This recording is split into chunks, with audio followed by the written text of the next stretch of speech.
देवस्य धीमहि धियो यो नः प्रचोदयात्।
गुरुं शङ्कररूपिणं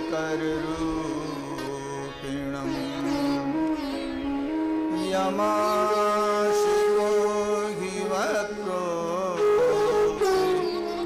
चन्द्रः सर्वत्र वन्द्यते ध्यानमूलं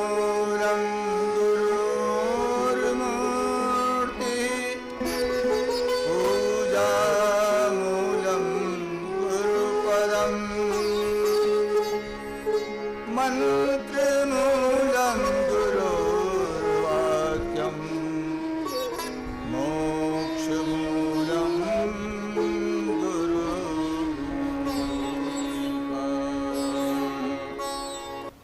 आज दूसरा दिन है और आज ब्रह्मचारिणी देवी का दिन है दुर्गा सप्तशती के हिसाब से।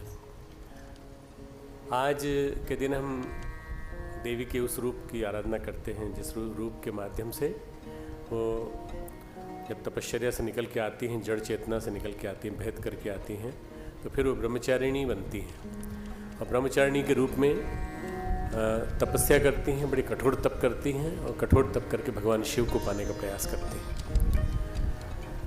आज हम जिन ऋषि की चर्चा करने जा रहे हैं उनका भी माँ गायत्री के साथ अटूट संबंध है। विश्वामित्र ऋषि। विश्वामित्र ऋषि की बहुत सारी कथाएं हैं। ये जो 9 दिन हैं या 8 दिन हैं, इन 8 दिनों में हम कथाएं कहेंगे ऋषियों की, और इन कथाओं के माध्यम से कुछ शिक्षण लेंगे कि हमारी संस्कृति का इतिहास कितना विलक्षण है और हमारी संस्कृति कितनी अद्भुत है, जिसमें ऋषियों ने अवतारों को खड़ा किया, अवतारों को पूजा और अवतारों को के माध्यम से अनीति से मोर्चा लिया। विश्वामित्र उसी कैटेगरी में आते हैं। विश्वामित्र गायत्री मंत्र के दृष्टा है। आज गायत्री मंत्र यदि सब लोग जप रहे हैं तो विश्वामित्र के कारण जप रहे हैं। पर ये आज के युग में अगर संभव हो पाया है तो इस युग के विश्वामित्र के कारण हो पाया है। इस युग के विश्वामित्र के रूप में हम परम पूज्य गुरुदेव को मानते हैं। मालूम नहीं आप में से सब छात्र जानते हैं कि नहीं, या हमारे स्टाफ के लोग जानते हैं कि नहीं, कि जिस जगह हम लोग बैठे हैं यहाँ से लेकर शांति कुंज होते हुए जो स्थान है, इसके नीचे जो गंगा बहती है, ये कभी विश्वामित्र ऋषि की तपस्थली के सामने बहती थी। विश्वामित्र ऋषि की तपस्थली यही है और 7 ऋषियों में से 7 ऋषि विश्वामित्र ऋषि यहीं रहते थे। विश्वामित्र क्षत्रिय थे पर उन्होंने ब्राह्मणत्व अर्जित किया और एक सत्य स्थापित किया कि हर कोई ब्राह्मण बन सकता है यदि वो गायत्री साधना करे तो। परम पूज्य गुरुदेव ने भी वही काम किया।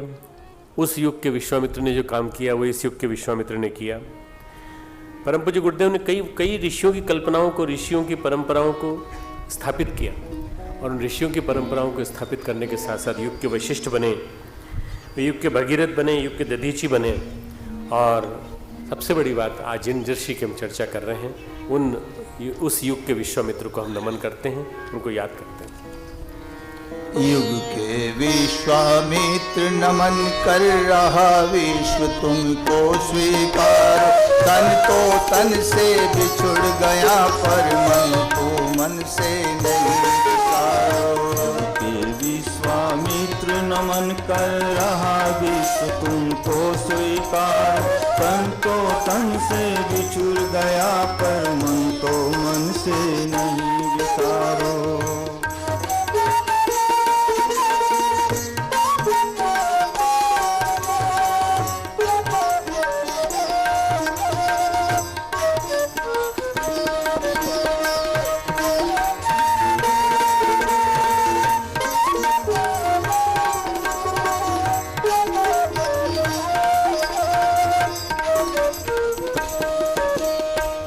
वशिष्ठ तुमने गायत्री कामधेनु का दूध पिलाया।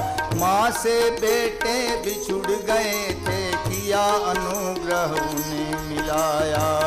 वशिष्ठ तुमने गायत्री कामधेनु का दूध पिलाया। माँ से बेटे बिछुड़ गए थे किया अनुग्रह उन्हें मिलाया।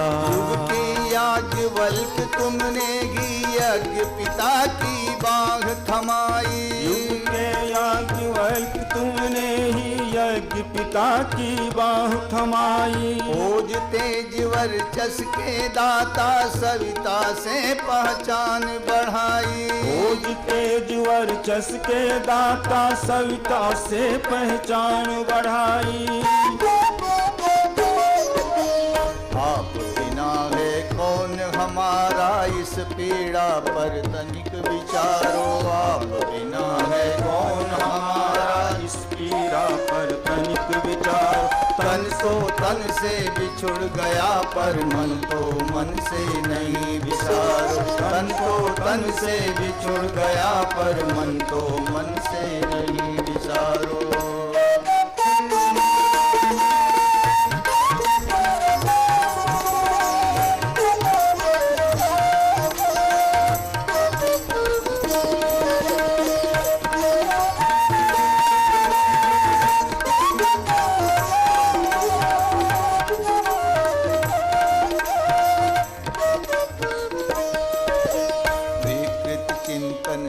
अभिशापित युग युग से यह जनमानस था।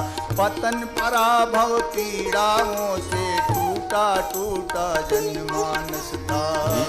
चिंतन से अभिशापित युग युग से यह जनमानस था। पतन पराभव पीड़ाओं से टूटा टूटा जनमानस था। भागीरथ तुमने तप कर प्रज्ञा में हिमनग पिघलाया।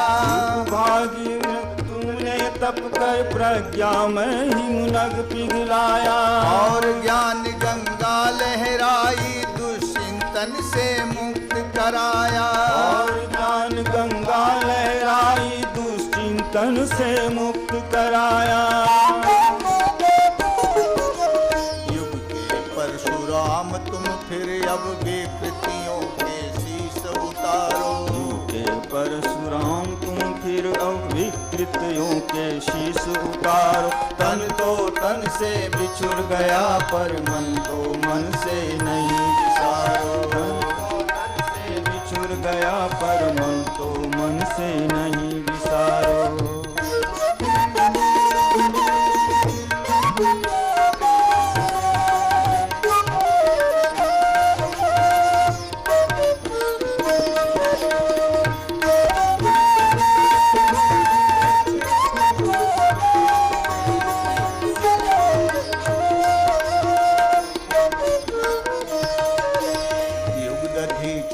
संस्कृति के हित तुमने निज अस्थियां गला दी। पीकर विश्व वेदना का विष नीलकंठ गरिमा दोहरा दी। युग दधीच सुर संस्कृति के हित तुमने निज अस्थियां जला दी। पीकर विश्व वेदना का विष नीलकंठ गरिमा दोहरा दी। पीड़ित मानवता की पीड़ा हर धड़कन में बोल रही थी। पीड़ित मानवता की पीड़ा हर धड़कन में बोल रही थी। मुखमंडल की रेखाएं भी अंतर पीड़ा खोल रही थी। मुखमंडल की रेखाएं भी अंतर पीड़ा खोल रही थी। जनमानस में भी जन पीड़ा के प्रति संवेदन विस्तारो। जनमानस में भी जन पीड़ा के प्रति संवेदन विस्तारो। तन तो तन से बिछुड़ गया पर मन तो मन से नहीं विसारो। तन तो तन से बिछुड़ गया पर मन तो मन से नहीं विसारो। युग के विश्वामित्र नमन कर रहा विश्व तुमको स्वीकारो। तन तो तन से बिछुड़ गया पर मन तो मन से नहीं विसारो। तन तो तन से बिछुड़ गया पर मन तो मन से नहीं विसारो। तन तो तन से बिछुड़ गया पर मन तो मन से नहीं विसारो। हम लोग उद्बोधन आरंभ करें उसके पहले कुछ प्रश्न हैं कल के। हम सभी चाहते हैं कि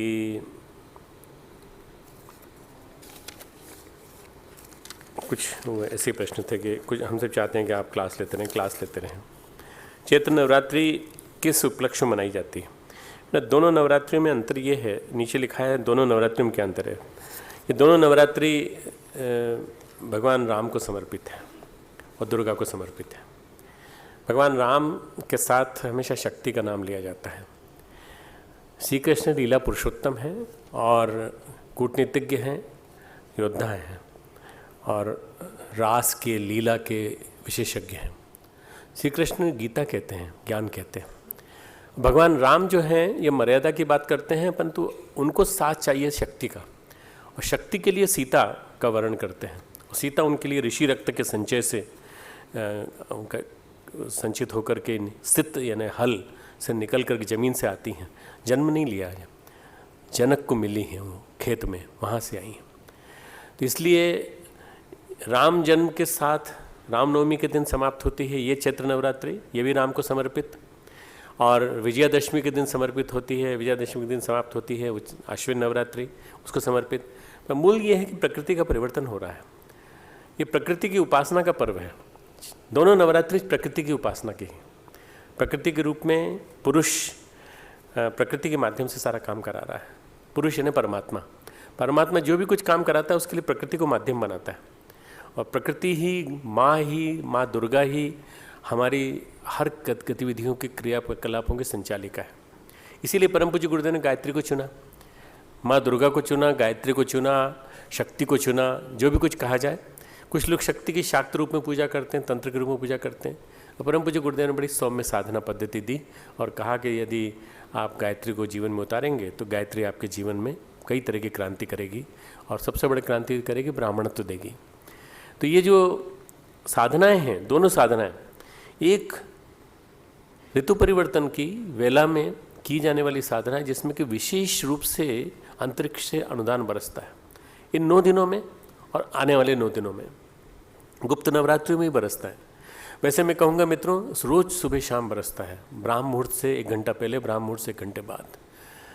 ब्राह्म मुहूर्त सुबह का कहलाता है, एक शाम का कहलाता है। सूर्योदय से 1 घंटा पहले से, सूर्योदय से 1 घंटा बाद, सूर्यास्त से 1 घंटा पहले से लेकर 1 घंटा बाद। ये बड़े विलक्षण समय हैं, अंतरिक्ष प्राण बरसता है। और इस समय में यदि आदमी सोए नहीं, आलस्य में न बिताए, और यदि किसी तरह से अपने आप को आध्यात्मिक पुरुषार्थ में लगा ले, पूरा समय नहीं, थोड़ा सा भी लगा ले, तो बहुत कुछ पा सकता है। इसलिए ये नवरात्रि मनाई जाती है। कल आपसे एक प्रश्न पूछा गया था, तो आपने कहा था जाति पाति कुछ नहीं होता, आपने परिवार को सूचना को देकर विवाह कर सकते हैं। बेटा, परिवार को कॉन्फिडेंस में लेकर, सूचना देकर, परिवार को कॉन्फिडेंस में लेकर। और जाति पाति के भेद में मैं नहीं पढ़ता, मैं इसलिए नहीं पढ़ता कि आने वाले दिनों में गायत्री परिवार के कार्यकर्ताओं को, गायत्री परिवार के कार्यकर्ताओं से विवाह करने का एक क्रम बनाना पड़ेगा अपने को, बिना जाति का भेद की। क्योंकि हम सब ब्राह्मण हो गए। जब ब्राह्मण हो गए तो फिर कहाँ यादव और कहाँ क्षत्रिय और कहाँ ठाकुर और कहाँ शर्मा और कहाँ वर्मा और कहाँ यादव और कहाँ जाटव और कहाँ साहू, सब छोड़ो। इन सब चीज़ों को छोड़ना पड़ेगा। ये कैसे छूटेगा? ज़बरदस्ती छूटेगा। ज़बरदस्ती परिस्थितियाँ ऐसी मजबूत बनेंगी आने वाले 5-6 साल में, 7 साल में, कि आप नहीं करोगे तो हो रहा है, सारे समाज में हो रहा है। तो ये समाज में ऐसा करने से हमारा परिवार समाज में मुंह उठाकर बात नहीं कर सकता, हुक्का पानी बंद हो जाएगा। अरे पुराने ज़माने में हुक्का चलता था, अब तो हुक्का भी नहीं चलता। जो हुक्का है अब तो वो वहाँ हुक्के का बार खुल गया है। मालूम नहीं आप, आजकल पढ़े लिखे लोग हुक्का बार में हुक्का पीते हैं, हुक्का कैफ़े बन गए हैं, बड़े बड़े लोग हुक्का पीने लगे हैं वहाँ पर। तो वो उनका हुक्का नहीं रुकेगा, किसी का कुछ नहीं रुकेगा। अगर चैलेंज करना है तो समाज में परिवर्तन लाने के लिए चुनौती भरे काम करने पड़ते हैं। डीएसवीबी के विद्यार्थियों का कहना है कि अगर लड़के लड़कियों का कैंपस में बात करना और घूमना मना है तो को एजुकेशन क्यों? बेटा मना नहीं है, पब्लिकली अच्छा नहीं लगता। आप लोक शिक्षण के लिए पढ़ रहे हैं यहाँ पर, अगर आप पढ़ रहे हैं तो आपके लिए जिन लोगों ने अनुदान दिया है, इस यूनिवर्सिटी के निर्माण के लिए जिन्होंने अनुदान दिया है, वो जब देखने आते हैं तो वो सामाजिक शिक्षण मांगते हैं तुमसे, लोक शिक्षण। लोक संग्रह मेवापी संपश्यन कर्तुमिह हसी, भगवान कृष्ण गीता में कहते हैं कि तुझे लोक शिक्षण के लिए जीना पड़ेगा। परम पूज्य गुरुदेव को शरीर लेना पड़ा तो धोती कुर्ता पहन करके ब्राह्मण का जीवन लेना पड़ा उनको, वही वाला लोक शिक्षण के लिए। अगर गुरुदेव ने हम लोगों को बुलाया तो हम लोग शुरू में पैंट शर्ट पहन के जाते थे, अपनी जो यूनिफॉर्म थी वही पहन के जाते थे, और हमने बाकायदा लेबोरेटरीज की परचेजिंग की, सब कुछ की, और गुरुदेव के आदेश पे गए, ऐसा नहीं कि अपने मन से गए। तो वहाँ एक हमें प्रोफेसर मिले और उन्होंने कहा कि आप अपने गुरुदेव की बात करते हो और आप दुनिया भर की बातें करते हो, तो आपकी बात को हम विश्वास कैसे करें कि आप अपने गुरुदेव का रिप्रेजेंटेशन कर रहे हो। आप इंस्ट्रूमेंट खरीदने आए हो अम्बाला में, तो इंस्ट्रूमेंट खरीदने आए हो तो हम स्वामी जी को देख के तो समझ में आ रहा है, स्वामी जी ने वीरेश्वर भाई साहब, उनको देख के समझ में आ रहा है धोती कुर्ता पहने बैठे हैं। पर आप और मैं और डॉक्टर जितेंद्र, हम दो थे, डॉक्टर जितेंद्र फिजिशियन थे, MD थे, मेरे साथी थे। आप दोनों तो पेंट शर्ट में हो और आप तो बड़े अच्छे बढ़िया आकर्षक ड्रेस पहने हो, और आप दोनों तो ऐसा लगते हो जैसे कोई पढ़ा लिखा कोई जेंटलमैन आया है इन पंडित जी के साथ। तो एक थे, मतलब प्रोफेसर थे, और प्रोफेसर वहाँ आर्ग्यू करने लगे। तो आपको भी धोती कुर्ते में होना चाहिए, तब तो आपका प्रभाव पड़ेगा। बात चुप गई, आके गुरुदेव से कहा तो गुरुदेव ने कहा बेटा अब तक चलो तुमने पेंट शर्ट में जी लिया, अब तुम धोती कुर्ते में जाया करो या पजामे कुर्ते में जाया करो, जो तुम मानेंगे। पजामा छोड़ो, धोती कुर्ते में चलेंगे। फिर अगली बार से हम धोती कुर्ते में आए, और उसके बाद लोक शिक्षण के लिए जीना पड़ता है। तो अगर आप घूमते हो यहाँ पर, तो अगर आप यहाँ जीन्स पहन के घूमोगे या आप वैसे घूमोगे तो बाकी यूनिवर्सिटीज़ में और आप में क्या अंतर है? मैं तुमको बताता हूँ, यहाँ से चलो तुम मेरे साथ, मैं तुमको ले चलता हूँ एक बड़ी गाड़ी में बैठा करके, और यहाँ से केवल मसूरी का एंट्री पॉइंट जो है वो कुठाल गेट कहलाता है, वहाँ तक कम से कम कुछ नहीं तो 10-15 इंस्टीट्यूशन है। एक बच्चा 2-2-2.5 लाख रुपए फीस दे करके वहाँ पढ़ रहा है। DIT में, दून इंस्टीट्यूट ऑफ टेक्नोलॉजी में, GIIT में, यानी Inder Singh institute of technology में, और सब बच्चे एक दूसरे के साथ गले में हाथ डाल के, लड़के लड़की किसी गले में हाथ डाल के बात कर रही हैं, सब बच्चे बात कर रहे हैं। तो वहाँ की रेपुटेशन क्या है? वहाँ की रेपुटेशन ये है कि यहाँ पे अपने बच्चे को बिगाड़ना है तो सब यहाँ भेज दो, और यहाँ भेजो। पूरे देहरादून में इमेज है, और उन बच्चों की भी कोई इमेज नहीं है। मोटरसाइकिल पे चल रहे हैं, बाइक पे बैठे हैं, और बाइक पे घूमते घूमते मसूरी चढ़ गए, ऊपर चढ़ गए, घूम घाम के आ गए। तो बेटा ये ज़िंदगी तो कोई ज़िंदगी नहीं है, ये ज़िंदगी पढ़ने के लिए बनी है, और पढ़ने के लिए बनी है। तो यहाँ मैं चाहता हूँ तुम लोग आपस में मिलो, बातचीत करो, कोई दिक्कत नहीं, तुम महाकाल पे ही बैठो, पर इस तरह से घूमो फिरो मत जिस तरह से अकेले बच्चे घूमते फिरते हैं। उसके लिए मैंने मना किया था, और कुछ नहीं। मेरा मानना है कि यहाँ पर बहुत से ऐसे बच्चे हैं जो पढ़ने कम और लड़कीबाजी में और लड़कियों से बात करने और उनके साथ घूमने में ज़्यादा विश्वास रखते हैं। ये कोई बहुत सख्त एंटी मर्द लड़की लगती है ये ऐसा लग रहा है, जिनको आपके कायदे कानून चुभते हैं। मुझे लड़के लड़कियों का व्यवहार बड़ा ख़राब लगता है, भाई इसको बहुत ख़राब लगता है। और मैं नियम कानून की बात कर रहा हूँ कि नियम कानून के हिसाब से चलना चाहिए।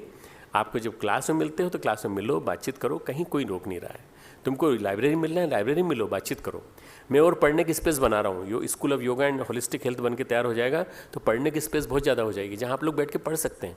रीडिंग रूम बना रहा हूँ, अलग अलग क्लासेस के लिए अलग अलग रीडिंग रूम हो जाएंगे। फेयरवेल के विषय में हमारे भाइयों से गलती हो गई, और ये कहा गया कि गाली दी गई, और ये कहा गया कि जो चाहेंगे वो होगा। बेटा फेयरवेल का डिसीजन हो गया, बहुत अच्छा डिसीजन हो गया है, अभी कर दिया कल। ज़िंदगी से बहुत अपेक्षाएं हैं, लेकिन भगवान से ही नहीं, बचपन से लेकर आज तक गुरुदेव माता के सिवा किसी भगवान को नहीं देखा। मुझे लगता है गुरुदेव माता जी ही मेरे साक्षात भगवान हैं, और मैं मुझे पूरी उम्मीद है कि मेरा सब कुछ ठीक होगा। मुझे पूरी उम्मीद है इस बच्ची ने जो लिखा है उसके साथ सब अच्छा ही अच्छा होगा। ऐसा क्यों होता है? जब हम खुश रहते हैं तो हमारे साथ सब रहते हैं, जब हम दुखी होते हैं तो उस स्थिति में कोई नहीं रहता। देखो मनहूस का साथ कोई नहीं देगा। खुश रहो, प्रसन्न रहो, पॉजिटिव रहो। हमेशा ध्यान रखो, तुम जो हंसोगे तो हंसेगी दुनिया, रोओगे तुम तो रोएगी नहीं, कोई नहीं चलेगा। दुनिया नहीं रोएगी, कोई नहीं चलेगा। रोओगे तुम तो कोई नहीं चलेगा। इसलिए हंसो, प्रसन्न रहो, जबरदस्ती मत हंसो, पर खुश तो रहो। चेहरे पे मुस्कुराहट लाने में क्या जाता है? 1.5 इंच की मुस्कुराहट लाने में क्या जाता है? एक जरा सी कंजूसी कर जाते हो वहाँ पर तुम लोग। आज नवरात्रि का प्रथम दिवस है। कल का शायद प्रश्न है। धर्म विज्ञान के 2 छात्र नवल किशोर शर्मा, संदीप कुमार वर्मा, खड़े हो सकते हैं? नवल किशोर शर्मा, संदीप कुमार वर्मा। दूसरे संदीप आपके साथी आए? नहीं आए? ये दोनों छात्र जो हैं, इन्होंने जूनियर कमीशन ऑफिसर की मेडिकल लिखित परीक्षा उत्तीर्ण कर ली है, जेसीओ बन गए हैं। 23 अप्रैल को रुड़की छावनी में इन दोनों का साक्षात्कार होगा और ये हमारे यहाँ से पहले धर्म विज्ञान के छात्र जेसीओ बनेंगे, जूनियर कमीशन ऑफिसर बनेंगे और वहाँ जाकर ये सारा धर्म विज्ञान के कर्मकांड कराएंगे। बहुत बहुत सफलता की मंगल कामना, बहुत बहुत आशीर्वाद। ये संदीप को बता देना तुम कि हमको अकेले को नहीं मिल। संदीप तुम हो? संदीप तुम हो? तो नवल किशोर कहाँ है? बता देना उसको, बता देना।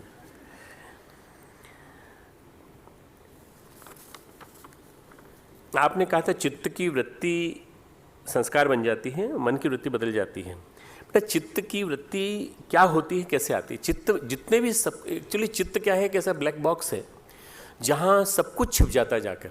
जैसे हमने कोई गलत काम किया, गलत सोचा, नेगेटिव सोचा, वो चित्त में जाके एक संस्कार बन जाता है और ये संस्कार वहाँ जमे रहते हैं, बने रहते हैं। इसको धोने के लिए कषाय कलमश जैसे जिनको धोने की बात करते हैं ना, ये यही है। चित्त में सब कुछ रहता है और ये चित्त जो है यही एकमात्र ट्रेवल करता है मरने के बाद।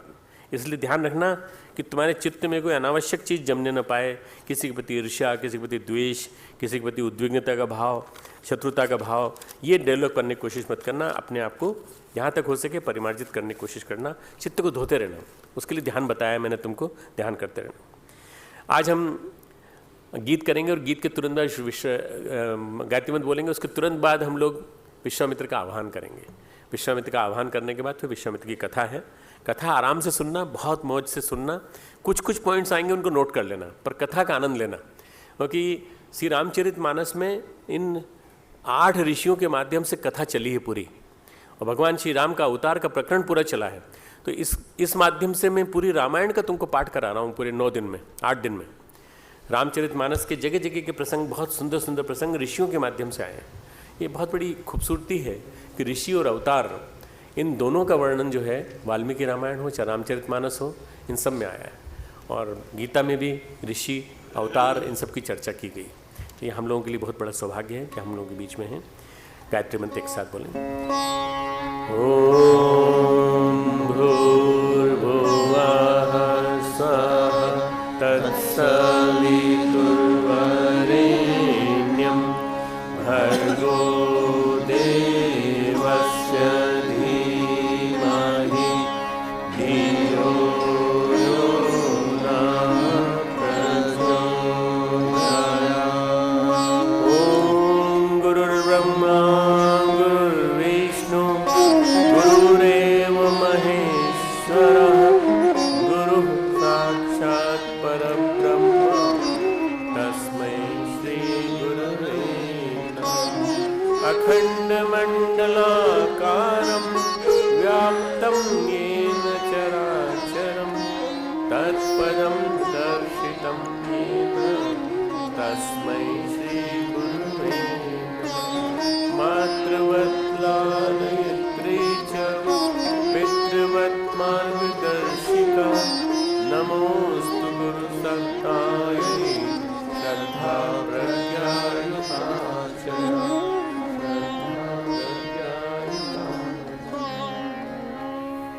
आज के हमारे जो नायक हैं, हमारे जो ऋषि हैं, विश्वामित्र हैं। और विश्वामित्र ऋषि की बहुत बड़ी भूमिका है रामचरितमानस में। हमारे आदरणीय वीसी साहब, हमारे सभी अधिकारीगण, सभी प्यारे प्यारे बच्चों, छात्र छात्राओं, शांति कुंज के और हमारे बाहर के कार्यकर्ता भाइयों बहनों, नवरात्रि का ये दूसरा दिन बड़ा महत्वपूर्ण दिन है। इस नवरात्रि में इस दुर्गा सप्तशती के पाठ का बड़ा महत्व है। अगर किसी को दुर्गा सप्तशती का पाठ करना हो तो पहले दिन निकल गया, कल का दिन निकल गया। कवच और किलक का पाठ करना चाहिए, पर आज पहला दिन है। आज तुम मौका लगे तो दूसरा और तीसरा अध्याय, दूसरा और तीसरा चैप्टर, इसका आज हम थोड़ा सा अवलोकन करेंगे। दूसरा और तीसरा अध्याय यानी देवताओं के तेज से देवी का प्रादुर्भाव, महिषासुर का वध, और तीसरा है सेनापतियों सहित महिषासुर का वध। पहले सेना का वध होता है, फिर महिषासुर का वध होता है। तो महिषासुर मर्दिनी दुर्गा को आज हम याद करते हैं और आज हम स्मृति करते हैं उनकी कि ये दूसरा दिन उनको समर्पित है। ब्रह्मचारिणी को समर्पित है देव दुर्गा का दूसरा रूप। विश्वामित्र ऋषि का जो प्रतिमूर्ति बने, गायत्री की प्रतिष्ठापना करके जग की पूर्ति बने।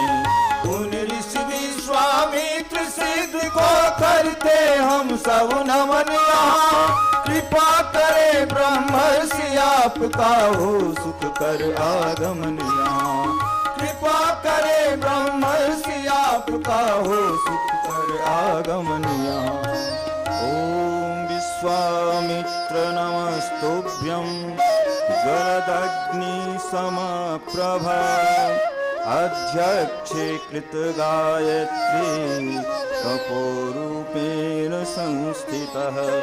ओम विश्वामित्राय नमः आवाहयामि स्थापयामि ध्यायामि।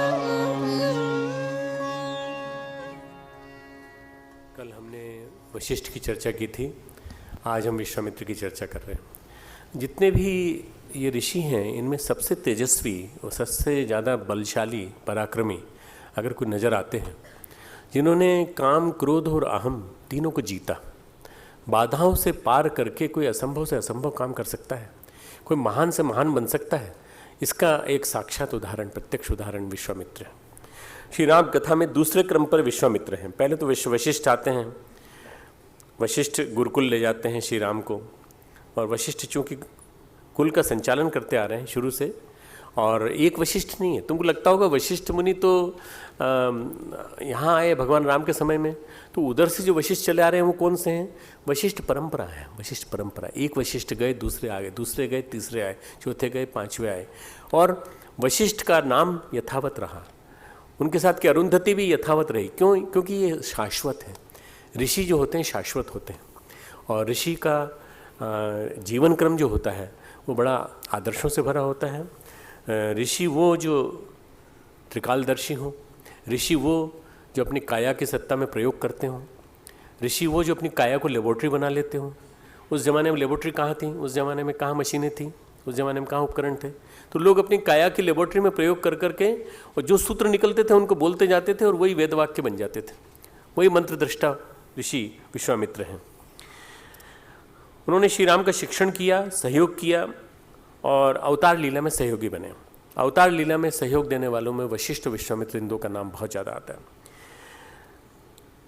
ब्रह्मर्षि वशिष्ठ की चर्चा के बाद परमात्मा के भक्त, साधक, ब्रह्म स्वरूप के उपासक विश्वामित्र का नाम आता है। विश्वामित्र शक्ति साधक थे, शक्ति की साधना की उन्होंने, और शक्ति की साधना से वो विश्वरथ से विश्वामित्र बने। विश्वरथ एक राजा थे, राजा से विश्वामित्र बनना बहुत बड़ी बात है। और मित्रों, ये परमात्मा की भिन्न भिन्न अभिव्यक्तियाँ हैं। एक ब्रह्म है जिसको माया संचालित करती है, ब्रह्म को। एक पुरुष है, दूसरा रूप, जिसको प्रकृति संचालित करती है, और एक है परम पुरुष यानी अर्थात ईश्वर, जिसको शक्ति संचालित करती है। तो माया, प्रकृति और शक्ति के माध्यम से परमेश्वर अभिव्यक्त होता है, इन तीनों माध्यम से। ये तीनों आपस में जुड़े हुए हैं। ऋषिजन अपनी योग्यतानुसार अनेक रूपों में भगवान की साधना करते हैं, और इन्होंने आदिशक्ति जगन माता की साधना की। विश्वामित्र ने आदिशक्ति जगन माता की साधना की।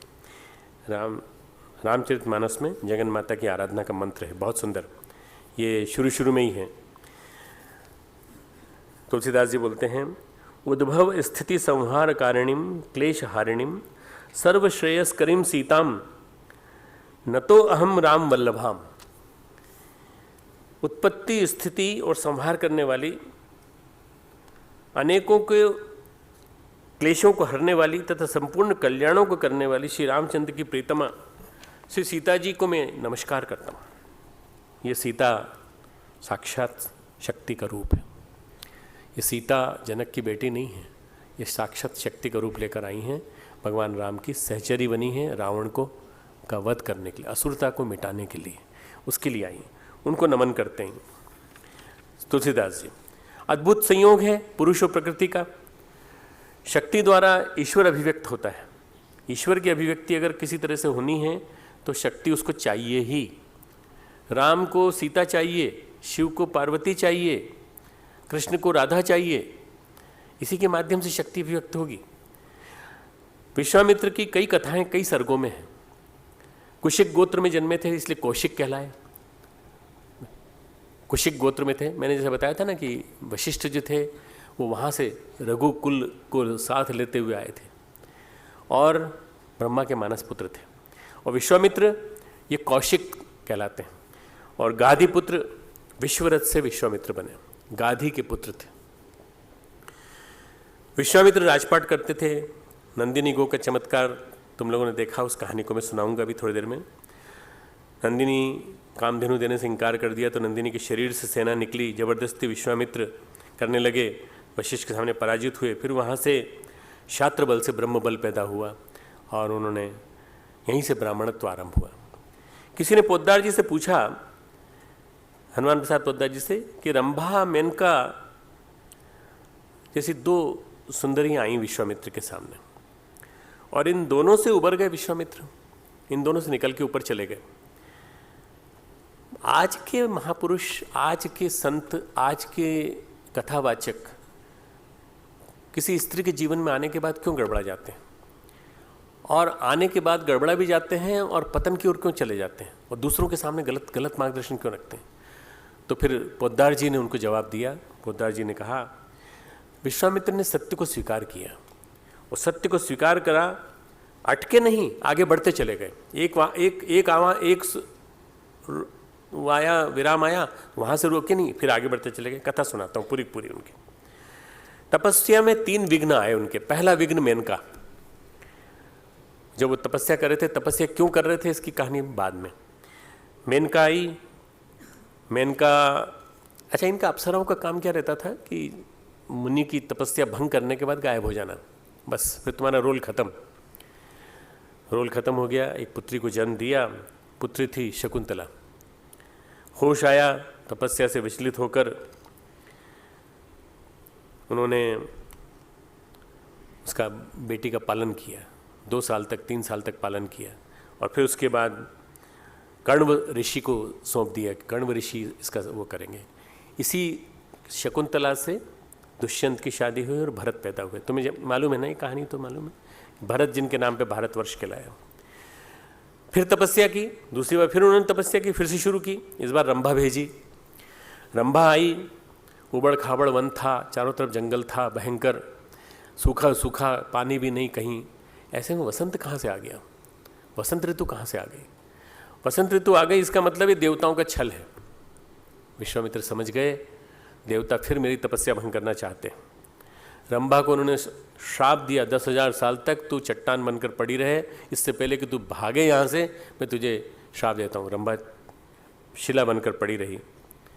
अब पहला तो काम वासना की वजह से हुआ, दूसरा क्रोध की वजह से हुआ। क्रोध में आ गए, काम वासना से पुत्री जन्मी, क्रोध में आने से श्राप दे दिया। तो जितना तप था वो नष्ट हो गया। पहली बार का तप नष्ट हो गया, दूसरी बार का तप क्रोध में नष्ट हो गया, काम क्रोध। फिर तपस्या की तो उनकी शरण में त्रिशंकु आया। वो त्रिशंकु ने कहा कि भगवान हम सदैह स्वर्ग जाना चाहते हैं। वशिष्ठ ने मना कर दिया है, वशिष्ठ ने हमें डांट दिया बुरी तरह से। वशिष्ठ ने चांडाल का रूप दे दिया है, तुम चांडाल हो चाहे कुछ भी हो, हम तुम्हें सदैह स्वर्ग पहुंचाएंगे, शरीर सहित पहुंचाएंगे। वशिष्ठ के मना करने से, वशिष्ठ उनके प्रतिद्वंदी थे, वशिष्ठ उनको मान नहीं रहे थे, ब्रह्मर्षि। विश्वामित्र तपस्या के उस शिखर पर नहीं पहुंचे थे, तो इसलिए उन्होंने कहा कि उन्होंने मना कर दिया तो मैं पहुंचाऊंगा। विश्वामित्र प्रतिद्वंदी थे वशिष्ठ के, जो कार्य वशिष्ठ नहीं कर सकते थे वो मैं करके दिखाऊंगा। त्रिशंकु को उन्होंने स्वर्ग भेजा, इंद्र ने ऊपर से रोक दिया, स्टॉप, वहीं रुक जा, वहीं रुक जा, ऊपर इंद्र में, ऊपर स्वर्ग में जगह नहीं है तुम्हारे लिए, चांडाल के लिए स्वर्ग में जगह नहीं है। तो उन्होंने कहा ऐसे कैसे आने दोगे तुम इसको नीचे, मैं भेज रहा हूँ नीचे से, मैं विश्वामित्र तपस्या करके, तपस्या से अर्जित बल से, गायत्री की शक्ति के बल पर मैं तो ऊपर भेज रहा हूँ और तुम रोक रहे हो उसको, मैं वहीं नई सृष्टि का निर्माण कर दूँगा। ऐसा कहते हैं कि वहीं उन्होंने नया स्वर्ग रच दिया। ब्रह्मा जी आए, ब्रह्मा जी ने समझौता कराया, ब्रह्मा जी ने कहा इंद्र तुम्हें कोई भय नहीं होगा, तुम अपने स्वर्ग में संतुष्ट रहना, एक नया स्वर्ग बनेगा। वहाँ त्रिशंकु विराजमान हुए, वहाँ नई सृष्टि बनी और उस, ऐसा कहते हैं कि विश्वामित्र ने सब चीज़ डुप्लीकेट बनाई, गाय के बदले भैंस बनाई, गेहूं के बदले जौ बनाया, जौ के बदले में गेहूं बनाया। तो ये सब के सब जो है ना, भैंस और गेहूं दिखाई पड़ता है ना, ये विश्वामित्र की सृष्टि है, नवीन सृष्टि। ये पौराणिक कथा है। पौराणिक कथाओं में कई बार गब्बाजी भी होती है, कई बार कुछ सत्य भी होता है। ये विश्वामित्र की सृष्टि है, ऐसा कहते हैं। त्रिशंकु के माध्यम से मध्यम मार्ग निकला और स्वर्ग का निर्माण हुआ। पर तीसरा अहम का विराम आ गया। अहंकार की वजह से उन्होंने कहा मैं भेज के रहूंगा तो रोकने वाला होता कौन है। तो पहला लोभ, ये त्रिविधस्य नरकस्य इदं द्वारम नाशनम आत्मनः, भगवान कृष्ण गीता में कहा है 17वें अध्याय में, त्रिविधम नरकस्य इदं द्वारम नाशनम आत्मनः कामः क्रोधः तथा लोभः तस्मादेतं त्रयं त्यजेत। इन तीनों को छोड़ दो, ये तीनों के तीनों, काम क्रोध अहंकार, इन तीनों को छोड़ दो। तब खंडित हो गया। उन्होंने क्या किया कि जब उन्होंने कहा तब खंडित हो गया तो गुस्से में आए, गुस्से में आकर के उन्होंने वशिष्ठ के 100 पुत्रों को श्राप दे करके नष्ट कर दिया। वशिष्ठ ने इसके बावजूद भी धैर्य रखा, फिर से उग्र तपश्चर्या की, साधना, तीनों विघ्नों को पार करके राह बनाई और उन्होंने फिर गायत्री का आविष्कार किया, गायत्री मंत्र का आविष्कार किया, गायत्री छंद का आविष्कार किया। और ऐसा कहते हैं कि वेदमाता गायत्री प्रकट हुई और उन्होंने कहा सारी दुनिया को ब्राह्मणत्व देने का क्रम बनाओ, सारी दुनिया को ब्राह्मण बनाओ। और ब्राह्मण बनाने का जो क्रम चला वो विश्वामित्र के माध्यम से चला। मित्रों, ये नई सृष्टि जो है विश्वामित्र के बाद ही गायत्री मंत्र आया है, इसलिए इसके ऋषि विश्वामित्र कहे जाते हैं। और मंत्र क्या है? तत्सवितुर्वरेण्यम भर्गो देवस्य धीमहि धियो यो नः प्रचोदयात्। ये जो मंत्र है, ओम भूर्भुवस्व तो व्याहति है, ओम तो परमात्मा का नाम है, भूर्भुवस्व व्याहति है, ये तीनों लोकों का वर्णन है। और तत्सवितुर्वरेण्यम, तत्सवितुर्वरेण्यम 3 शब्द, भर्गो देवस्य धीमहि 3 शब्द, धियो यो नः प्रचोदयात् 3 शब्द, 9 शब्द, 3 चरण, तत्सवितुर्वरेण्यम, भर्गो देवस्य धीमहि धियो नः प्रचोदयात्, 3 चरण, 24 अक्षर। तुम त से लेके त तक गिनो तो 24 अक्षर आते हैं, टोटल 23.5 अक्षर आते हैं। ऐसा कहते हैं कि 24वीं शक्ति में धर्म स्वयं आकर के शामिल हो गया। इस तरह से मतलब आधी मात्रा में वो आकर के शामिल हो गया, 23 प्रकृति के, 24वां धर्म का। इस तरह से टोटल मिला के 24 अक्षर की गायत्री। यदि महर्षि विश्वामित्र न होते तो ये मंत्र हमें उपलब्ध न होता। उन्हीं की कृपा से, साधना से गायत्री मंत्र हमें प्राप्त हुआ है। इसलिए ये मंत्र सभी वेद मंत्रों का मूल है। इसके बाद ही वेद रचे गए, इसके बाद ही सारे विश्वामित्र को आदि ऋषि इसलिए कहा जाता है कि विश्वामित्र के बाद ही सारे वेद मंत्रों का आविष्कार हुआ, इसी सभी मंत्रों का प्रादुर्भाव हुआ। इसीलिए गायत्री को वेद माता कहा जाता है। और यह मंत्र सनातन परंपरा के जीवन में सबके लिए अनिवार्य है। कितनी महिमा है ये तो अनुभव से देखा जा सकता है। गायत्री मंत्र जपने से किस तरह से अंतर जगत की शुद्धि होती है, किस तरह से हमारे अंदर का परिष्कार होता है। और विभिन्न संध्या क्रमों में मुख्य रूप से प्राणायाम, सूर्योपस्थान आदि के द्वारा गायत्री मंत्र के जप की विधि से किस तरह से हमें आध्यात्मिक प्रगति में मदद मिलती है, ये गायत्री मंत्र विश्वामित्र ऋषि की देन है। इसलिए ऋग्वेद के 10 मंडलों में तृतीय मंडल, जिसमें 62 सूक्त हैं, अगर तुम लोग लिखना चाहो तो 3/62/10, 3/62/10, तीसरे मंडल के 62वें सूक्त, और इन सभी सूक्तों के दृष्टा ऋषि विश्वामित्र हैं। इसका ये पूरा वैश्वामित्र मंडल कहलाता है। इसका जो 10वां जो मंत्र है, 10वां वो मंत्र जो है वो गायत्री मंत्र है। और ये जो 10वां मंत्र है गायत्री मंत्र, ये आदि मंत्र है, अनादि मंत्र है, वेद मंत्र है और वेदों का मूल है, ऐसा कहा जाता है। महर्षि ने केवल वैदिक मंत्रों के माध्यम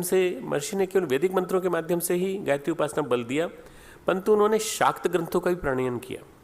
उनमें विश्वामित्र कल्प बहुत बड़ा महत्वपूर्ण ग्रंथ है, जिसको तुम नोट कर सकते हो। विश्वामित्र संहिता, विश्वामित्र स्मृति, ये 3 ग्रंथ ऐसे हैं जिसके लिए विश्वामित्र को जाना जाता है, आज तक जाना जाता है। और विश्वामित्र की वजह से वास्तव में आज अगर ब्राह्मणत्व जिंदा है, आज अगर देवत्व जिंदा है, तो ये विश्वामित्र की वजह से। ब्राह्मण बनाना जरूरी क्यों था? गायत्री, गुरुदेव ने गायत्री का तप क्यों कराया?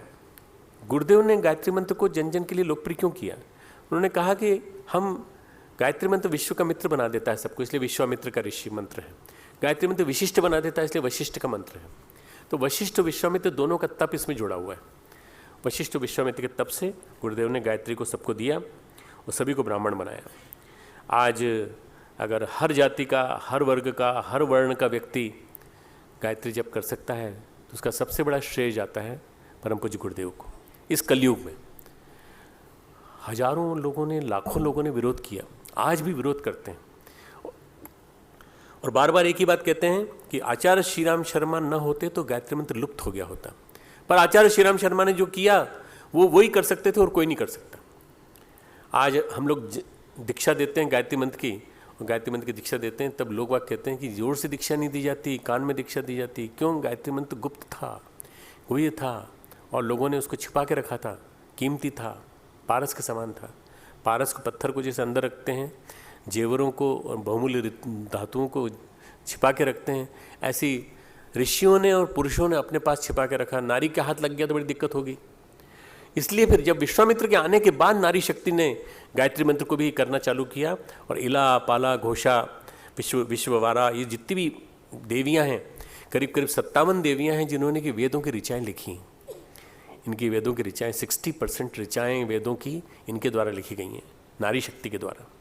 तो ये क्यों? क्योंकि ब्राह्मणत्व अर्जित कर लिया था उन्होंने, ब्राह्मणत्व अर्जित कर लिया था गायत्री मंत्र। अगर विश्वामित्र ना आते तो शायद गायत्री मंत्र आज नहीं होता, और गायत्री मंत्र नहीं होता तो मित्रों ये धरती असुरों से भरी होती और यहाँ जंगल राज होता, कुछ भी नहीं होता।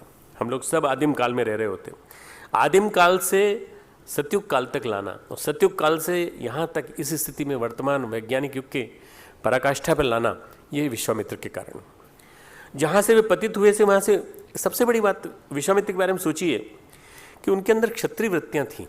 उनका जन्म का इतिहास बताऊंगा मैं तुमको, समझ में आएगा। क्षत्रिय वृत्तियाँ थीं, क्रोध, अमर्ष, अमर्ष ने दूसरे की प्रगति पे दुखी होना, प्रतिष्ठा, लिप्सा, वासना, प्रतिष्ठा की कामना, ये जो उसका रूपांतरण होने लगा, स्वयं उनके अंदर रूपांतरण होने लगा। जब उन्होंने स्वयं अपने अंदर रूपांतरण देखा तो उन्होंने फिर औरों के अंदर रूपांतरण करने की बात सोची और नई सृष्टि रची। सूर्य के कठोर तप से उनके विकार दग्ध हो गए। मित्रों, गायत्री मंत्र का देवता सविता है, सूर्य, और सूर्य का ध्यान करते हुए जब गायत्री मंत्र का जप किया जाता है, गुरुदेव बार बार कहते हैं साधक का सविता को समर्पण, है ना। सविता को समर्पण करके जब आप ध्यान करते हैं, गुरुदेव का ध्यान करें चाहे गायत्री माता का ध्यान करें, तो आपके अंदर के विकार दग्ध होने लगते हैं, आपके अंदर की वृत्तियाँ मिटने लगती हैं और आपके अंदर की जितनी भी और भी कमजोरियाँ हैं जो समय समय पर आक्रमण कर सकती हैं, आती हैं, हर एक के मन में आती हैं, कमजोरियाँ आती हैं, वासना आती है, तृष्णा आती है, क्रोध आता है, ईर्ष्या आती है, ये दग्ध होने लगते हैं गायत्री मंत्र के निरंतर उच्चारण से। अलौकिक स्तर के साधक थे विश्वामित्र। जहाँ से वे पतित हुए थे वहाँ से उबरना संभव नहीं था।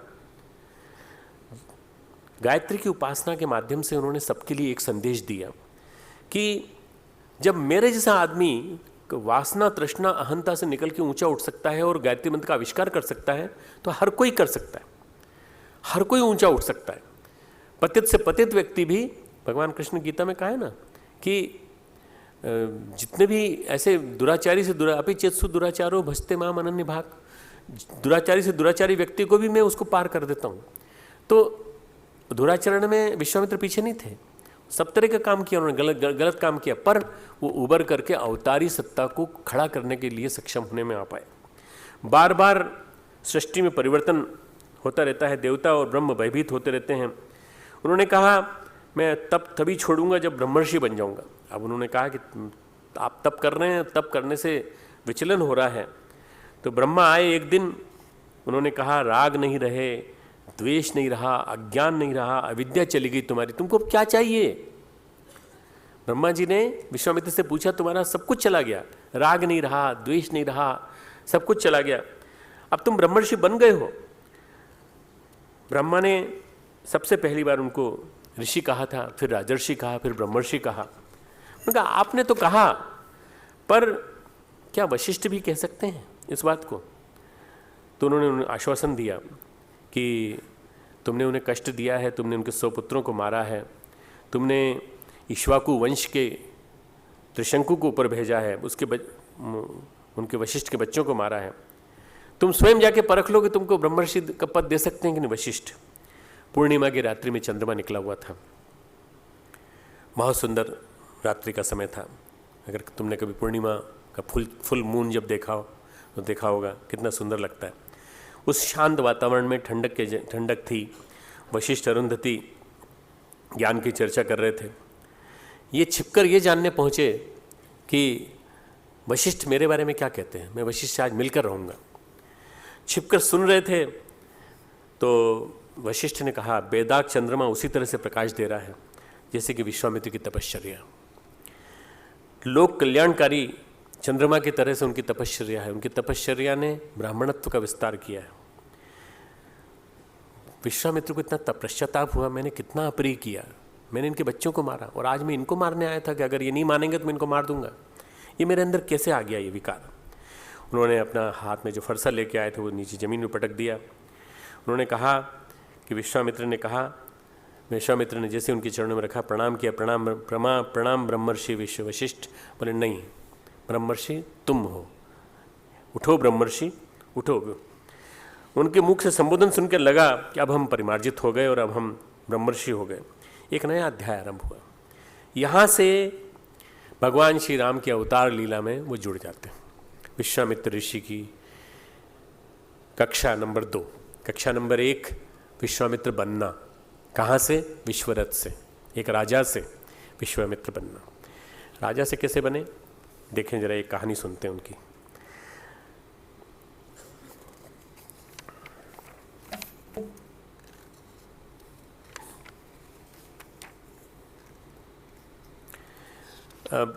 सारे ग्रंथों में इनके बारे में इतना ज़्यादा कुछ है कि जितना ज़्यादा मैं सामग्री ढूंढने की कोशिश करता हूँ मुझे मिलती चली जाती। वे राज्य के राजा थे। गाधी नामक विख्यात राजा के घर विश्वामित्र नामक पुत्र की प्राप्ति हुई।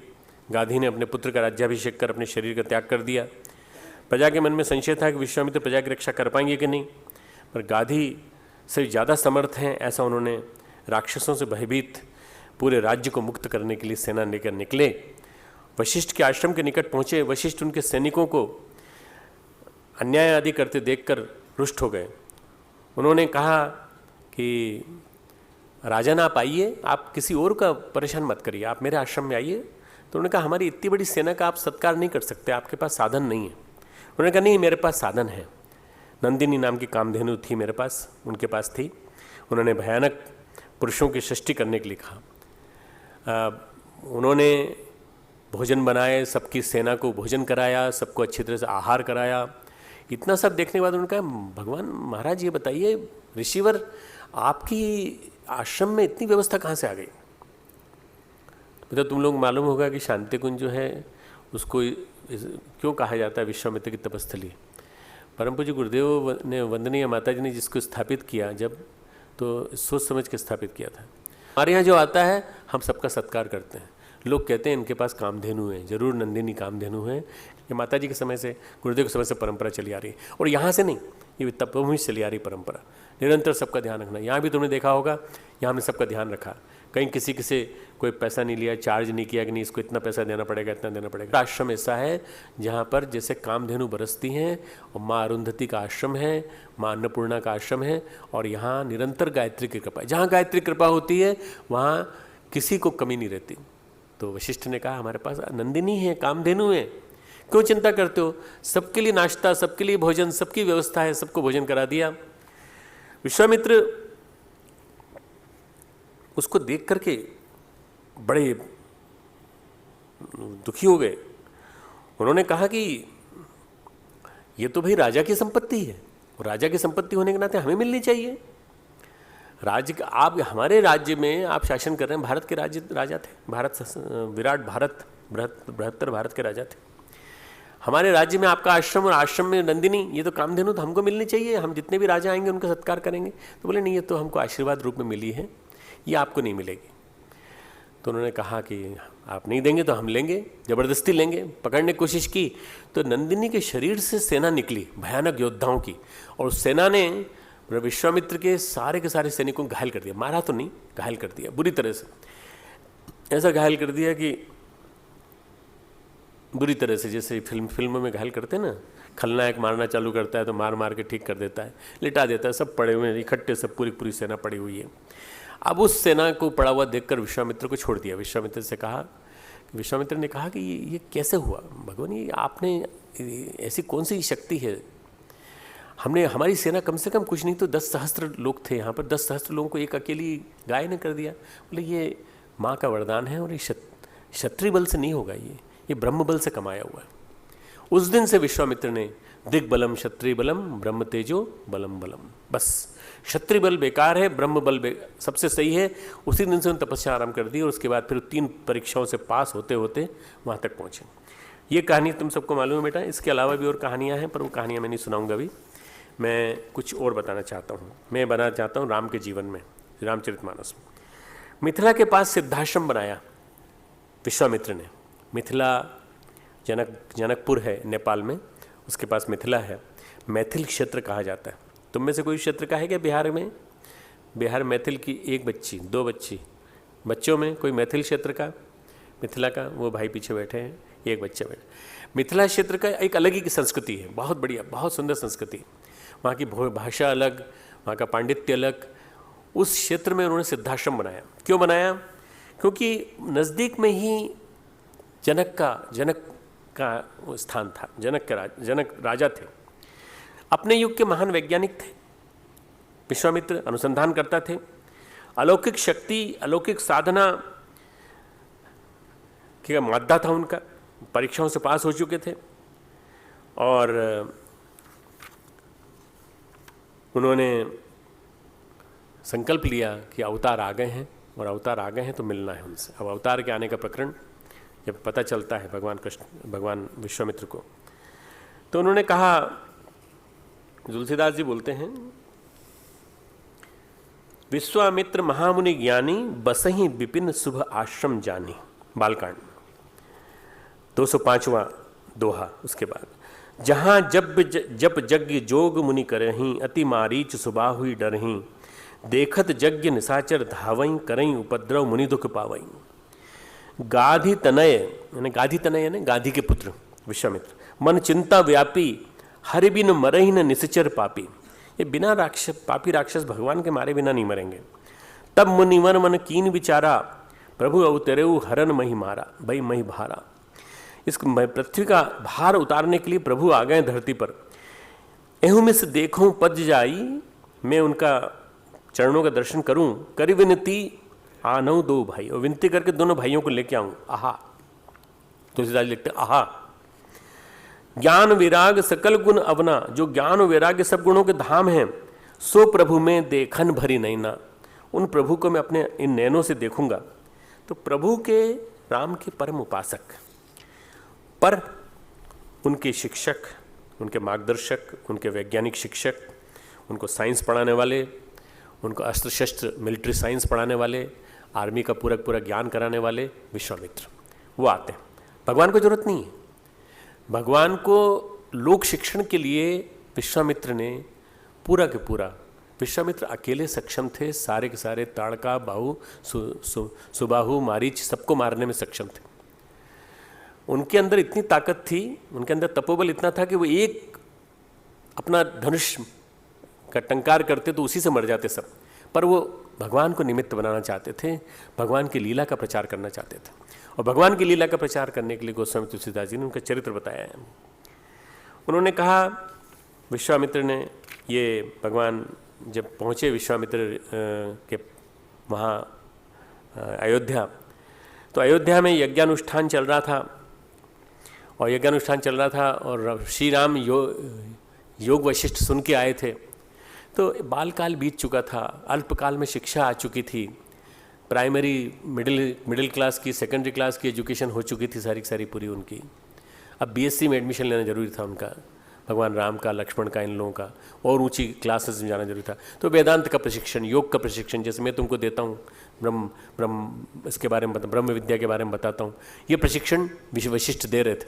ये भी पूरा हो चुका था। तो करीब करीब उम्र होगी 15 साल की उम्र थी।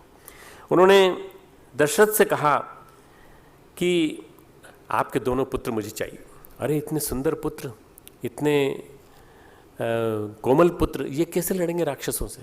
ये मोह को त्यागिए हे राजन, मोह को त्यागिए और ईश्वर शक्ति को प्राप्त करें, ये ईश्वरत्व को प्राप्त करें, इनका आदि शक्ति से संयोग हो जाए। मेरे को 2 काम सौंपे गए हैं, मैं इनके ईश्वरत्व को जगाऊं, इनके अंदर क्षत्रिय बल पैदा करूं और इनको मैं आदि शक्ति से मिला लूं, सीता से मिला दूं। ये 2 काम विश्वामित्र के जिम्मे सौंपे गए थे। वंश के रक्षण और पोषण के लिए श्री राम आए थे वशिष्ठ के कारण, और जगन माता से मिलाने के लिए और उनका विकास करने के लिए और उनका परिपूर्ण ट्रेनिंग देने के लिए विश्वामित्र आए थे। रघुकुल का वंश बढ़ाने के लिए और पोषण करने के लिए वशिष्ठ, और उनको श्री राम को उनका कर्तव्य बताने के लिए और ये बताने के लिए कि जगन माता आ चुकी हैं धरती पर, आपको उनसे मिलना है मिथिला के पास, इसीलिए स्थापित हुए। वे मांगने गए ताड़का बाहु बारीच सुबाहु जैसे विघ्नों को शांत करने के लिए। विश्वामित्र यज्ञ की रक्षा करने में सक्षम थे। जो नए स्वर्ग का निर्माण कर सकता है वो 3 डाकुओं को नहीं मार सकता, 3 न्यूसेंस मचाने वाले, शोर मचाने वाले बदमाशों को नहीं मार सकता। जो नई सृष्टि का सृजन कर सकता है और जो इतनी कड़ी कड़ी परीक्षाओं को पास कर सकता है, असंभव से असंभव काम कर दिखाने वाला ब्रह्मर्षि, क्या वो नहीं कर सकता? पर उसके विधि का विधान के अनुरूप अवतारी चेतना से काम कराना था, उन्हें परब्रह्म की शक्ति को जगाना था, उन्हें आदि शक्ति से मिलाना था। राम का बचपन बीत चुका था, विवेक वैराग्य सीख चुके थे, वशिष्ठ की क्लास पूरी हो गई थी। अब थी उनकी बारी, अवतारी लीला की नई कक्षा। रावण के वैज्ञानिक अनुसंधान की वो काट ढूंढ रहे थे। मतलब रावण अपने जमाने का बहुत बड़ा वैज्ञानिक था। रावण ने इतने वैज्ञानिक अनुसंधान किए थे, इतने सारे के सारे उसने अपने पास, मतलब डुप्लीकेट रावण इतने थे जो कि रावण जैसे ही बलशाली थे। और रावण प्रतिशोध के वश होकर के, रावण ने प्रतिशोध के वश होकर के एक पैरेलल सृष्टि खड़ी कर दी थी। असुरता जब इतनी बढ़ जाए कि सृष्टि के अस्तित्व को, प्रकृति के अस्तित्व को चुनौती देने लगे, तो फिर भगवान को आना पड़ता है। और उन आयुधों से श्री राम को सज्जित करना चाहते थे जिससे कि राम की लेबोरेटरी को नष्ट किया जा सके, राम की नर्सरी को नष्ट किया जा सके, रावण की नर्सरी को नष्ट किया जा सके, रावण की लेबोरेटरी को नष्ट किया जा सके। रावण की राजधानी, रावण दशानन था, तुमको मालूम है? 10 मुँह थे, ऐसी बात नहीं है, 10 गुणों से युक्त था। रावण 10 गुणों से युक्त था। तपोबल का धनी, वैज्ञानिक, मनीषी, दार्शनिक, संस्कृति का रक्षक। उसने एक ग्रंथ लिखा है, वयम रक्षामः, नारा दिया, वयम रक्षामः, हम रक्षा करेंगे। हम किसकी रक्षा करेंगे? संस्कृति की रक्षा करेंगे। संस्कृति कौन सी? असुर संस्कृति की रक्षा करेंगे। मित्रों, ये जो था एकनिष्ठ भाव से समर्पित साधक था रावण। रावण बहुत उच्च स्तरीय साधक था, बहुत उच्च स्तरीय साधक। डायमंड पॉकेट बुक्स में एक नॉवेल प्रकाशित हुआ है नरेंद्र कोहली का, जो अपने आए थे, तुमको याद है नरेंद्र कोहली आए थे? अभ्युदय। उस अभ्युदय में विश्वामित्र की कहानी है पूरी। विश्वामित्र ने श्री राम को कैसे तैयार किया और श्री राम से रावण के योद्धाओं से युद्ध कैसे कराया, ये पूरा प्रकरण उसके अंदर बहुत सुंदर आया। रावण की राजधानी समृद्धि के शिखर पर थी, धरती पर उसकी कॉलोनीज बसी हुई थी, उपनिवेश बसे हुए थे, और वहाँ से बाकायदा टैक्स लिया जाता था। पूरे विश्व में जगह जगह रावण के उपनिवेश बसे हुए थे, और लंका की चौकी थी, जगह जगह राक्षसों की चौकियाँ थी। देवताओं के छल ने रावण को खड़ा किया था। रावण क्यों खड़ा हुआ? देवताओं ने उससे छल किया हमेशा। देवता जब स्खलित हो जाते हैं भोग के कारण तो असुरों को बल मिलता है, असुर खड़े हो जाते हैं। असुर तप करते हैं, पर असुर वासना के कारण, पारस्परिक लड़ाई के कारण नष्ट हो जाते हैं। और इसीलिए सीता आई। सीता रावण को मारने के लिए प्रतीक बन करके आई। भगवान हमेशा धर्म का साथ देते हैं, न वो असुर के साथ हैं, न वो देवगणों के साथ हैं, न देवताओं का साथ देते हैं। देवता अगर गलती करते हैं तो देवताओं को भी श्राप देते हैं, और असुर गलती करते हैं तो असुरों को भी श्राप देते हैं। असुर अगर तप करते हैं तो असुरों को भी। भोला भंडारी भगवान शिव तप किया तो उसको आदेश दे दिया कि जिसके सिर पे हाथ रखूं वो भस्म हो जाए, भस्मासुर बन गया। उसने कहा सबसे पहले महादेव तेरे ऊपर ही हाथ रखूंगा मैं। भगवान शिव भागे तेजी से वहां से। फिर भस्मासुर का वध करने के लिए भगवान विष्णु को मोहिनी का रूप लेके आना पड़ा। और भगवान तो आपको सब कहानी, तुम सब जानते हो इस कहानी को।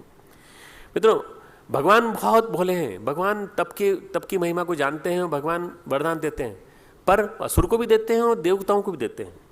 रावण ने अपनी संस्कृति का निर्माण किया, रक्ष संस्कृति, और वैभव शिखर पर पैदा कर दिया। रावण की लंका सोने की थी, ढेरों पैसा था उसके पास, सब कुछ था। वाल्मीकि रामायण में जिक्र आता है कि हनुमान जी ने रावण का वैभव देखा और उन्होंने कहा वो त्रिलोक का संरक्षण देने में सक्षम है, तीनों लोकों का संरक्षण कर सकता है, पर वह अधर्म के मार्ग पर है, वो धर्म के मार्ग पर नहीं है, इसलिए उसका पतन होकर के रहेगा।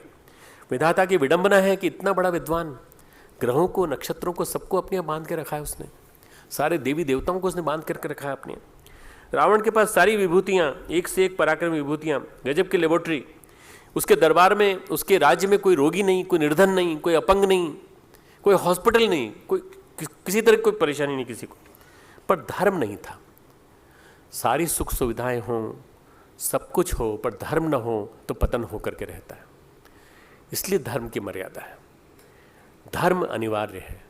धर्म किसी भी राज्य की रक्षा के लिए, किसी भी राज्य के विकास के लिए अनिवार्य है, किसी भी राज्य के उत्थान के लिए, किसी भी राष्ट्र के उत्थान के लिए अनिवार्य है। जब हमारा देश भारत धर्म विहीन हो जाएगा तो इसका भी पतन होगा। अभी हमारे देश में धर्म है, जिंदा है, और नारी शक्ति ने जिंदा रखा है, धर्म प्रधान पुरुषों ने जिंदा रखा है। इसीलिए हमारे देश में धर्म, भारत में जान है। मित्रों, सारे पराक्रम रावण के शून्य हो गए।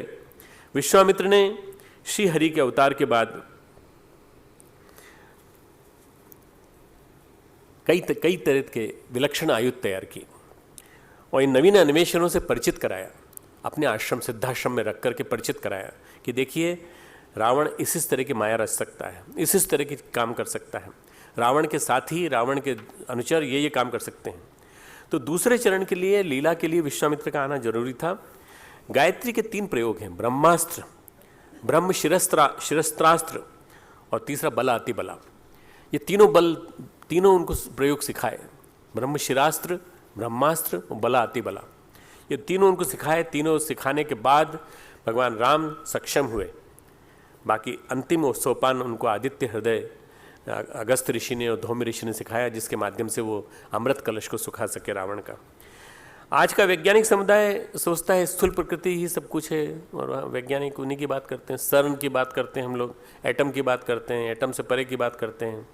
हम लोग कहते हैं एटम का विखंडन कर देंगे, हम लोग कहते हैं कि हम चंद्रमा पे नई सृष्टि बना देंगे, हम ग्रह नक्षत्र बसा देंगे।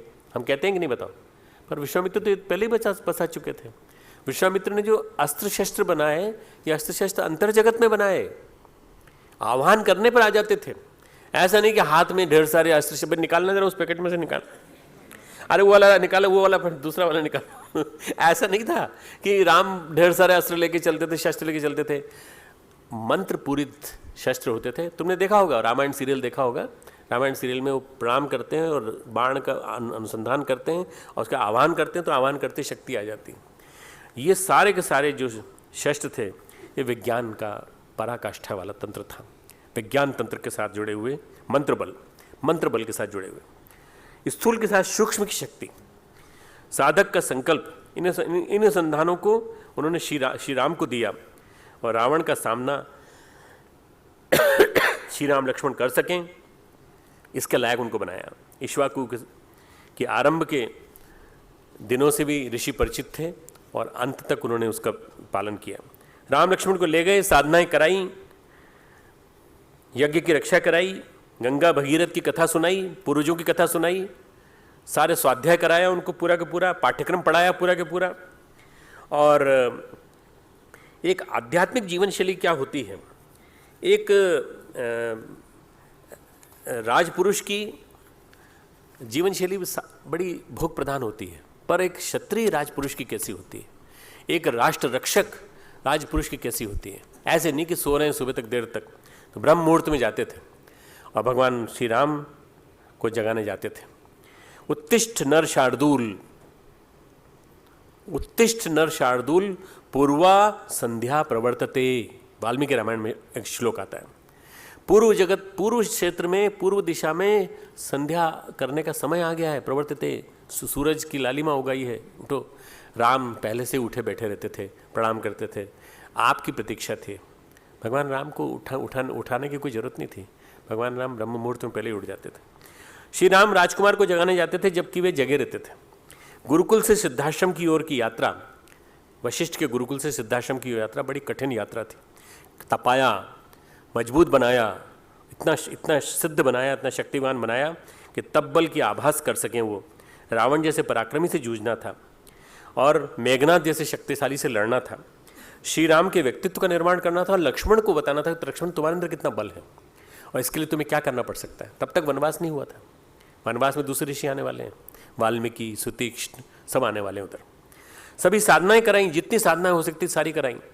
गायत्री साधना के कई अनुष्ठान कराए, 40-40 लाख के अनुष्ठान कराए, 24-24 लाख के अनुष्ठान कराए। राम, श्री राम तप करके सोना बन गए। सारे दिव्यास्त्र प्रदान किए, उन्हीं के द्वारा अनुसंधान किए हुए, जो अंतःकरण में बीज रूप में मौजूद रहते थे। इसके बाद उन्होंने कहा अब तुम तैयार हो गए, अब धनुष यज्ञ चले के लिए अपन चलते हैं, धनुर्यज्ञ के लिए। सीता का मिलन होगा तुमसे। परशुराम राम का मिलन हुआ। मित्रों, बालकांड के 246वां दोहा है। तुमको बड़ा सुंदर प्रसंग मिलेगा कि जब भगवान राम प्रवेश करते हैं, जनकपुरी पास में ही थी, जनकपुरी में प्रवेश किया तो सारे नगर में चर्चा हो गई, बड़े सुंदर से राजकुमार आए हैं। और बस वहाँ पहुँचते ही, अब इतना सुंदर इनका जो है लेखन है हमारे तुलसीदास जी का।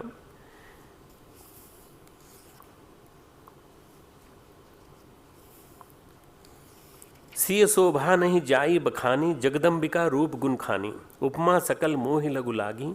मैं बहुत छोटी लगती है उपमा, प्राकृत नारी अंग अनुरागी। सिय बरनीह 246वां श्लोक, तई उपमा देही कु कवि कहाई अजस को लेई। मतलब जो छवि सुधा पयोनिधि होई, परम रूप में कच्छप सोई। शोभा रजु मंदरु सिंगारू, मथे पानी पंकज निज पारू। वो क्या कहते हैं कि कामदेव भी उनके सामने पराजित हो जाएं, ऐसी छवि सीता की, इतनी सुंदर छवि है। और जब ये लोग आए जब सामने इनके, तो भगवान राम और लक्ष्मण इन दोनों को जब घूमते देखा, लक्ष्मण ने कहा कि भैया ज़रा अयोध्या घूम के आ जाएं। तो उन्होंने विश्वामित्र ऋषि से पूछा कि आपकी आज्ञा हो तो हम घूम आएँ, ये भी एक लीला है। उन्होंने कहा कि नहीं आप घूम के आ जाइए, पूरा घुमा के लाइए, इस बालक को बहुत अच्छा है, घूमेगा तो थोड़ा सा राउंड लेके आएगा तो अच्छा लगेगा। और इसने खूब कठिन कठिन तपश्चर्याएँ की हैं। बस रघुनाथ जी की छवि देखकर सारे के सारे पूरे अयोध्या में माहौल बदल गया। 229वां दोहा, कंकन किंकिनी नूपुर धुनि सुनी, कहत लखन सन राम हृदय गुनी, मानहु मदन दुंदुभि दीनी, मनसा विश्व विजय कह कीनी। जनकपुर पहुंच गए और जनकपुर पहुंचने के बाद सीता का जो वरण होना था उसकी तैयारी हो गई। दो ड्यूटी सौंपी गई थी विश्वामित्र को। पहला तैयार करना, खुद तैयार करना अपने आप को। दूसरी ड्यूटी सौंपी गई थी राम को तैयार करना, राम लक्ष्मण को तैयार करना। तीसरा उनका विवाह कराना। अब माँ बाप साथ में नहीं है, बिना माँ बाप की परमिशन के करा रहे हैं। बाद में भेज रहे हैं आमंत्रण, आ जाइए शादी तय कर दी हमने। क्यों? अरे धनुष तोड़ दिया उन्होंने रावण का, उसका परशुराम का धनुष तोड़ दिया उन्होंने। परशुराम और विश्वामित्र संबंधी आपस में। परशुराम जो है विश्वामित्र परशुराम के नाना लगते हैं। और परशुराम शिव भक्ति की परंपरा में रावण के मित्र बन गए। मैं भी शिव भक्त, तू भी शिव भक्त।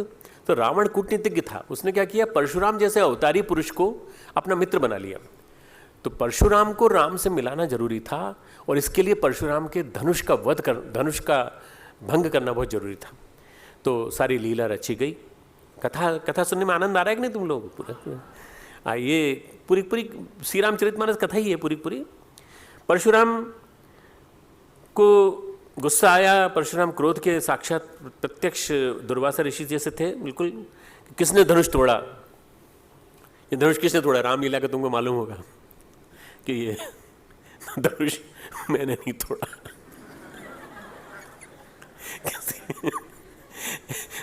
लक्ष्मण जो है वो पूरी हंसी करते हैं, पूरी परशुराम को जितना गुस्सा दिला सकते उतना दिलाते हैं। और दिलाने के बाद फिर भगवान राम कहते हैं कि ये इस अकिंचन से ये अपराध हुआ है, तो युद्ध होगा, ये होगा, वो होगा। फिर अंत में वो उनकी लीला को पहचान जाते हैं कि भगवान राम है, प्रभु श्री राम है। ढेर सारे राजा आए थे, सब निराश हो जाते हैं और सीता स्वयंवर हो जाता है। विश्वामित्र ने श्री राम विवाह कराया। जनक महान योगी थे, विदेह थे, उनका कुल निमि कुल का था, उच्च कोटि के थे। पहले दोनों का बैर था बहुत ज़्यादा, निमि कुल का और इक्ष्वाकु कुल का बड़ा बैर था। तो दो कुल को मिलाया उन्होंने, विश्वामित्र ने, और दोनों कुलों को मिला करके राम जानकी का मिलन कराया, श्री राम परशुराम का मिलन कराया, दो अवतारों को मिलाया, दो वंशों को मिलाया, राक्षसों के वध के लिए पृष्ठभूमि रखी, शक्ति को पहचाना और शक्ति को पहचान करके इस स्थिति में लाए।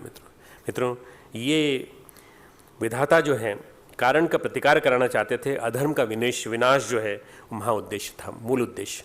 आज हम दुर्गा के रूप में जनक नंदिनी दुर्गा रूपा सीता, जिन्हें विश्वामित्र आराधना करते हैं, और विश्वामित्र जिसको प्रकट करके लाए गायत्री, और जिसको परम पूज्य गुरुदेव ने हम सबके सामने रखा, ऐसी गायत्री का 5 मिनट ध्यान करेंगे।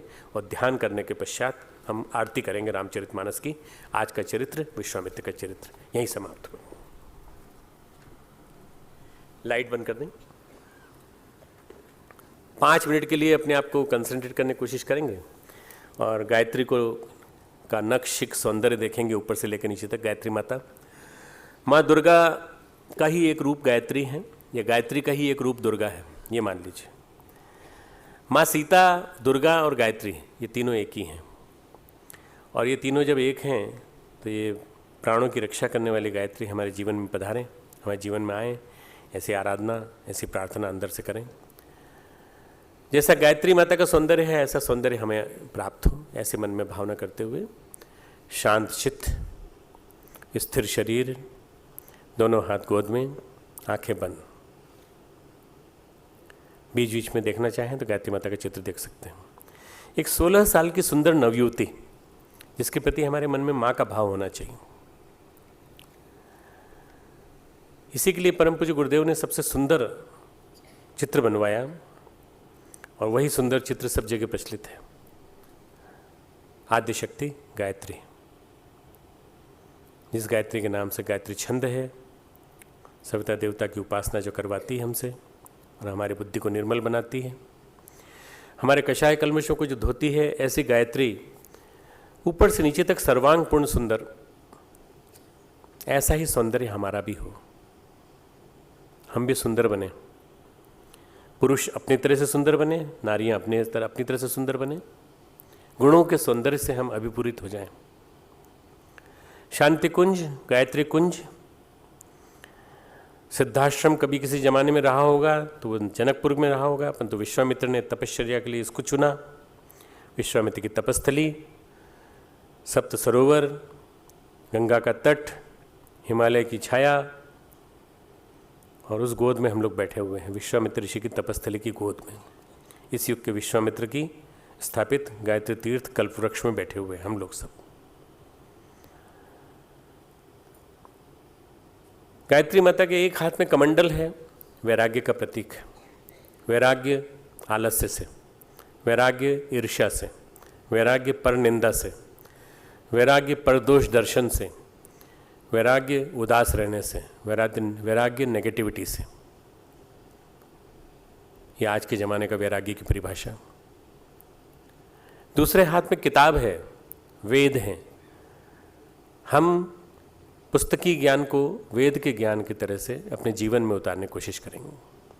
गुरुदेव का साहित्य पढ़ेंगे, अच्छी किताबें पढ़ेंगे, साहित्य को जीवन में धारण करेंगे। गायत्री माता वेदों की माता है। ज्ञान हमारे जीवन में आना चाहिए, मात्र शिक्षा नहीं, विद्या। श्रेष्ठ पुस्तकों का स्वाध्याय करेंगे। स्वाध्याय और वैराग्य ये हमारे जीवन में आना चाहिए। स्वाध्याय से विवेक पैदा होता है और वैराग्य से ऊपर की ओर उठने की वृत्ति पैदा होती है।